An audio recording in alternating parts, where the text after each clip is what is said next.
Maligayang pagbabalik mga kasolid, Casimiro at Gab Chairman na nagkausap na patungkol sa issue. Yan nga ang reklamo nitong si Judge Ligaza.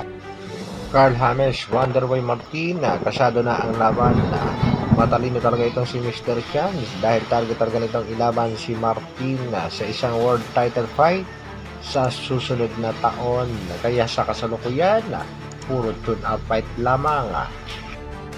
Para sa ating unang balita, international judge na si Judge Ligas. Dati nang nagsalita patungkol sa issue kay Casimiro at sa Team Casimiro. Wala naman itong balak magsampa ng reklamo sa GABA. Yan ang una niyang binitawang salita. Pakinggan natin mga kasolid.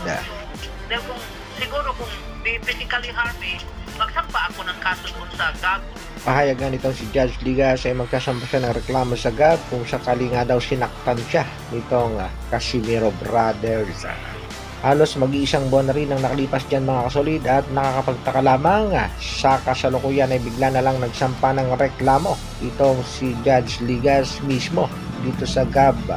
Pero sinagot na rin niya ng Team Casimiro at ang katunayan nga dyan mga kasolid ay kaya nagpunta itong si Casimiro dito sa opisina ng GAB chairman upang mag-courtesy call. Kasama na rin dyan mga kasolid ang pag-usapan ng issue patungkol nga sa nangyari sa bansang Japan at ang naging issue niya nga mga kasolid dito sa international judge na si Judge Ligaza.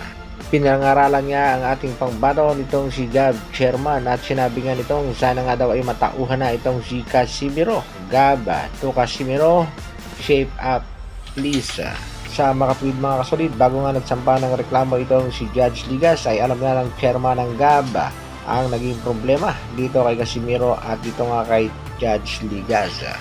Aminado naman ang ating pangbato na pinangaralan siya at binigyan ng payo nitong si GAB chairman Atty. Francisco J. Rivera. Samantala Manny Pacquiao Promotion Mr. Sean Gibbons, ito nga ang presidente dito mga kasolid, napakatalino ng diskarte patungkol yan sa isa niyang alaga na si Carl James Wonderboy Martin. Sa katunayan ay kasado na ang laban nitong si Wonderboy kontra nga sa Mexican boxer na si Ruben Tostado Garcia. Bagamat hindi pa nga nag-uumpisa ang kanilang bakbakan ay marami na nagsasabing panigurado na ang panalo nitong si Carl James Wonderboy Martina dahil nga sa nakuhang opponent nitong MP Promotion Mr. Sean. Target nga nitong MP dahil sa kasalukuyan ni rank number 2 itong si Wonderboy Martin sa WBO at napapabalitan na rin aakyat itong si Japanese Master sa featherweight division sa susunod na taon.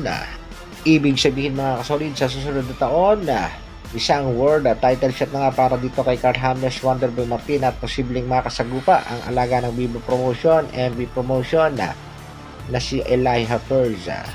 Kaya naman mga kasolid, bye-bye na muna kay Pilipos Ditumbo ang boksingero naghahamon dito kay Carl James Wonderboy Martin. Dahil nga sa inilabas na ang kalaban nitong si Wonderboy Martin na si Ruben Tostado, hindi nakaligtas ang ating pangbatong si Martin sa mga netizen.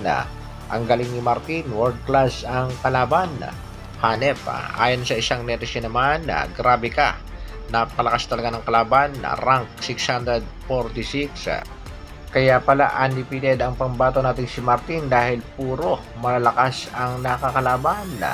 Advice naman ng isang netizen, mahirap dyan matsambahan pa siya ng kalaban, mas nakakahiya daw yun mga kasolid. Ang titindi nga ng banata, top contender sa major belt tapos ang kalaban mamatay ng lamok. Legit nga sa box rank 646 sa world, 126 rank sa Mexico.